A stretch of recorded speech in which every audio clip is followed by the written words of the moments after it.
Hey everyone, in this video I'll show you how to download and install ChatGPT on your Windows computer.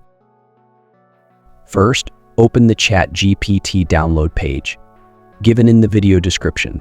Go ahead and click the link in the video description. Once the page opens, you'll see options to get ChatGPT for mobile or desktop. Since we're installing on Windows, scroll down until you see the download link for the Windows version. Click on this link. It will bring you to a page with options for download. Click the download button. Double-click the file to open it.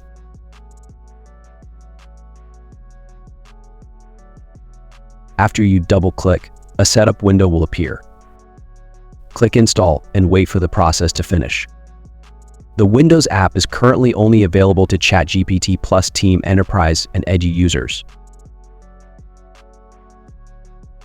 When the installation completes, you'll see the ChatGPT window and you'll be prompted to log in. Go ahead and click on Login. This will open a browser window where you can sign in with your credentials.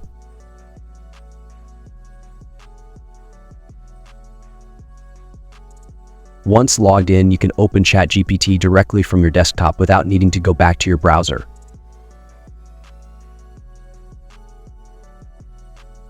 Now, whenever you want to use ChatGPT, you can simply click on this icon to get started right away. No need to switch back to a browser tab. And that's it. You've successfully installed ChatGPT on your Windows desktop. I hope this tutorial was helpful. If it was, don't forget to like and subscribe for more tips. Thank you.